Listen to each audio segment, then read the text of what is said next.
जय Hind to all of you. क्या हाल है आप सबका। तो आज जो इंडस वैली का जो चैप्टर कल रह गया था, जहाँ तक आज उससे स्टार्ट करते हैं आगे टाउन प्लानिंग का। तो the town planning here was just amazing. मतलब टाउन प्लानिंग जो यहाँ की थी इंडस वैली की, वो सबसे ज़्यादा मतलब कहते हैं कि एडवांस्ड थी और डेवलप थी। जो मतलब उस टाइम पे जितनी भी सिविलाइजेशंस थी उनसे डेवलप थी बहुत ज़्यादा। तो जो मतलब इधर इस तरह से मतलब इसके बाद से ही वो शुरू हुआ था, क्या प्रथा कहते हैं जैसे कि मतलब जो सिटाडेल था, सिटाडेल मतलब जिस पे जो हायर अथॉरिटीज़ हैं टाउन की वो रहते थे उस एरिया में। सिटाडेल हमेशा मतलब लैंड के उच्च पोर्शन पे बना होता था। जो मतलब हायर लैंड होती थी उधर बना होता था। वो होता था ईस्ट साइड पे। और उसके बाद जो वेस्ट होता था उधर बना होता था, मतलब उसके बाद जो ईस्ट साइड पे था उसके बाद हाउसेस बने होते थे लोअर लैंड पे। मतलब जो कॉमन पीपल थे उनके घर वगैरह थे सारे। और भी बहुत चीज़ें थी, आगे देखेंगे। तो मतलब सीटाडेल और कॉमन हाउस, सीटाडेल का इस वाली स्लाइड में सबसे है, मतलब आपको ये दिख रहा होगा, मार्क करके दिखा दो। ये देखिए, ये हायर लैंड पे बना हुआ है सीटाडेल और ये सारा लो लैंड। तो जो हायर लैंड थी सिटाडेल था, सारी हायर अथॉरिटीज़ यहाँ रहते थे टाउन के। और ये सारे कॉमन पीपल जो लोअर लैंड पे थे। तो आगे देखें, ये रहे पूरी पिक्चर। एक्सकावेशन हो रही है, मतलब खोज के टाइम की है ये। मोहनजोदारो फिल्म तो देखी होगी सबने। उसमें होता है ना वो जो पंडित रहता है ऊपर, मतलब जिससे पूछते हैं कि हाँ तुम्हारे पास मोहरे हैं, तो मतलब घूमने जाता है तब ऊपर की साइड सीटाडेल में। अब आगे देखते हैं। The town was surrounded by the higher walls, मतलब हाई वॉल्स होती थी उधर, मड ब्रिक से बनी होती थी सब। उसके बाद जो मतलब इसका जो गेट्स होते थे, एंट्री गेट होते थे, वो स्पेसिफिक होते थे बहुत थोड़े। पर उस पे जो सिक्योरिटी थी वो बहुत ज़्यादा होती थी, ताकि कोई इलीगल आदमी अंदर ना आ जाए नशा वगैरह लेके। जोक्स अपार्ट, नशे होते नहीं थे तब। तो मतलब आगे है, the people of that time were great architects. Architects मतलब सबसे ज़्यादा अच्छे थे वहाँ पे, जो उस टाइम के थे लोग डेवलप्ड थे, इसलिए आर्किटेक्ट उनका बहुत अच्छा था। उसके मतलब जो इनके आर्किटेक्ट्स के कुछ नमूने जो मिले हैं उस टाइम के, जो ग्रेट ग्रीनरी है, please note down. Great greenery जो है उसमें क्या था, जब भी मतलब उत्पादन किसी टाउन के किसानों का ज़्यादा हो जाता था, तो वो जो ज़्यादा उत्पादन होता था उसको ख़राब नहीं करते थे, इन ग्रीनरीज में स्टोर कर देते थे। उसके बाद जो बाथ और ग्रेट बाथ्स थे, बाथ्स और ग्रेट बाथ्स का मतलब टोटल ये है कि जो ग्रेट बाथ है वो हमेशा सीटाडेल में है। और इसका जो मेजरमेंट है बहुत बड़ा होता था, 180 फीट लॉन्ग, 180 फीट वाइड होता था। और उसके बाद ये जो बाथ्स हैं सिंपल होते थे, जो ये नीचे भी होते थे, मतलब जो टाउन्स में थे, सिटाडेल में नहीं, नीचे आके वहाँ पर होते थे बाथ्स। मतलब इनकी मैक्सिमम मेजरमेंट होती होगी 39 फीट लॉन्ग, 23 फीट वाइड। मतलब ये प्रॉपर जो अब तक दी गई है। उसके बाद जो 8 फीट डीप होता था ये, जहाँ सारे नहाने आते थे। मतलब ये वो बात से यहाँ सारे नहाने ही आते हैं उस टाइम के। उसके बाद अलॉन्ग विद सिटाडेल, सिटाडेल के साथ एक कई मल्टी पिलर्ड हॉल्स मिले हैं, जहाँ पे बैठ के मतलब जो मर्चेंट्स लोग होते थे उस टाइम के, वो अपनी मीटिंग्स करते थे, कैसे अपने टाउन को डेवलप और करना है वो करते थे। उसके बाद म्यूनिसिपल हॉल भी कहा जाता था इसको, म्यूनिसिपल हॉल भी कहा जाता था, प्लीज नोट डाउन। तो उसके बाद क्या था, सिटाडेल का हो गया, म्यूनिसिपल हॉल हो गया और मल्टी पिलर्ड हॉल्स हो गए। आगे ये ग्रेट ग्रेनरी है। अब तो पता नहीं कैसी कब्रों जैसी दिख रही है, पर स्टोर तो होता होगा कुछ। ये ग्रेट ग्रेनरी सारी एक्सकवेशन के टाइम पे जो मिली थी। उसके बाद ये रहा स्विमिंग पूल, मतलब सॉरी, ग्रेट बाथ।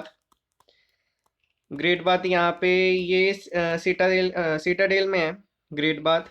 यहाँ पे मतलब ये इसकी पूरी जो है 180 फीट वाइड, 180 फीट जो है लॉन्ग है। और यहाँ पर मतलब वही फॉर बाथिंग सब आते थे। अब आगे the houses were made very beautifully. सबसे ज़्यादा सुंदर घर यहीं के थे उस टाइम के।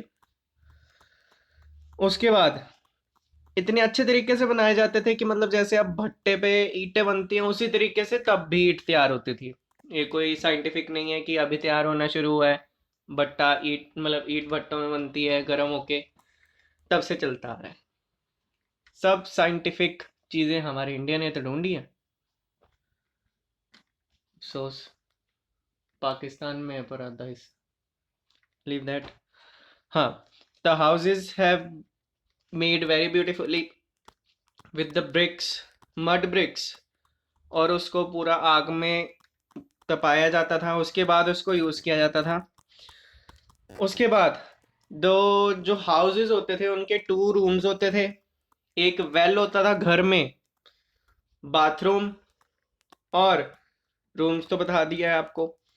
वर बिल्ट अराउंड, मतलब जो कमरे होते थे जैसे कहते हैं हम, आजकल भी होते हैं गाँव में, बेड़ा होता है ना जिसको बरांडा कहते हैं, उसके आसे पास ही कमरे होते थे, मतलब साथ साथ में साइड पे ही कमरे बने होते थे। तो मतलब उस एरिया को कोर्टयार्ड भी कहा जाता था। उसके बाद the every row of house intersect at 90 degree. मतलब घर इस एंगल से बनाए जाते थे, गलियां बनी होती थी टोटल जैसे अब हैं हमारे, ये 90 डिग्री पे कट करते थे एकदम। तो इससे तो पता चल ही जाता है कि हाउसेस की जो शेप होती है रेक्टेंगुलर होती होगी या स्क्वायर होती होगी। ये आगे भी लिखा, the houses were in the shape of square, the houses were in the shape of rectangle. So move on. ये देखिए इंडस वैली सिविलाइजेशन की ही फोटो है, कोई पुरानी मूवी नहीं है। हाँ, तो पर इसकी मेन बात ये थी कि मतलब जैसे इसकी जो ये चौड़ाई थी ये बढ़ती रहती थी।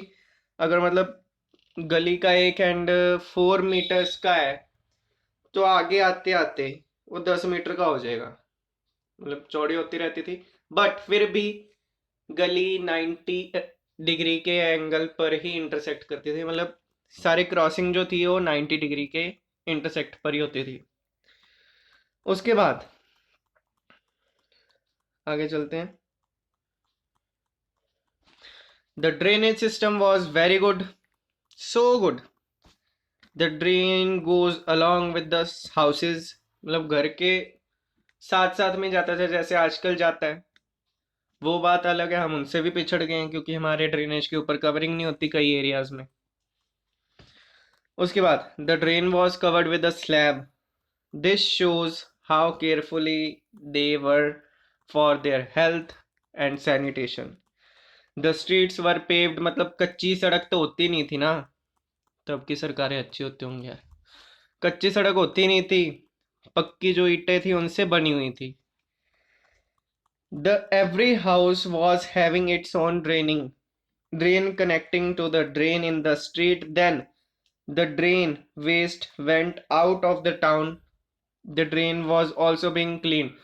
मतलब वही हिसाब हो गया, घर से ड्रेन निकलता था स्ट्रीट वाले ड्रेन में जुड़ जाता था, उधर से जो मेन ड्रेन में जुड़ जाता था। और मतलब ऐसा नहीं है कि कभी साफ नहीं करवाते थे, कुछ लोग अपॉइंट किए हुए थे जो ये ड्रेनिंग सिस्टम साफ करवाएं। तो मतलब जो ग्रेट ग्रीनरी है, सबसे पहले ये वो भी बात नोट कर लो। ये जो दो चीजें दिखाई हैं आपको, ये मोहनजोदारो में मिली है, पाकिस्तान।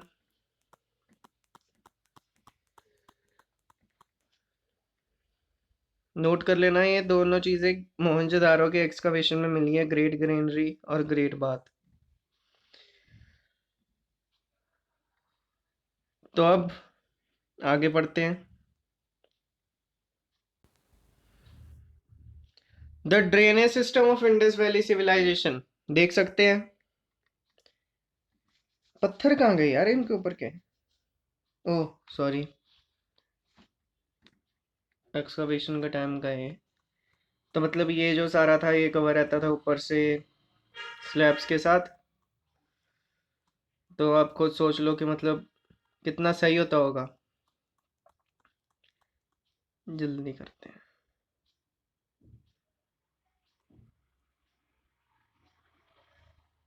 ये जो सारा एरिया है अंडरग्राउंड होता था, ड्रेनेज सिस्टम सोचो कितना हाइजीनिक होगा। मतलब कोई लेना देना ही नहीं है, सिर्फ जब साफ करना तभी इनका होगा। ये आई थिंक ये भी कोई हाउस ही है।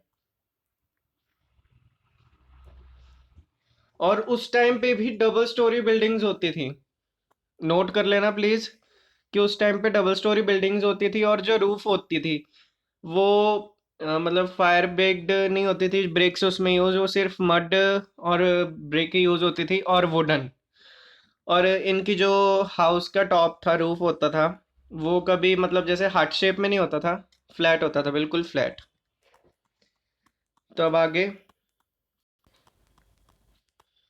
अगर पॉलिटिक्स देखा जाए उस टाइम बिल्कुल नहीं थी। अगर होगी भी मतलब जो बताया गया है कि मतलब थोड़ी देर के लिए एक बार इलेक्शन हुई थी, वो भी बड़े पीसफुली, पर ज़्यादा चली नहीं। इसलिए मेनली जो रूल है उस टाइम पे मर्चेंट क्लास के हाथ में था।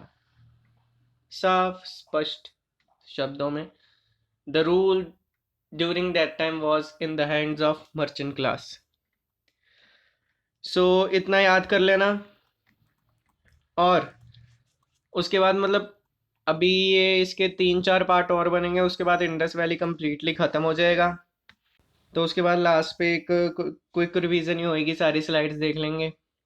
और अगर किसी को कोई क्वेश्चन वगैरह हो वो कमेंट में बता देना। तो उसी क्वेश्चन को ध्यान में रखते हुए लास्ट वीडियो में जो क्विक रिवीजन होएगी उस क्वेश्चंस पे एक बार बात कर लेंगे। तो आज मैं अपना नंबर दे रहा हूँ। अगर किसी को मतलब ये स्लाइड्स वगैरह चाहिए या इससे रिलेटेड कोई भी इंफॉर्मेशन चाहिए तो व्हाट्सएप पे मैसेज कर देना जब मर्जी।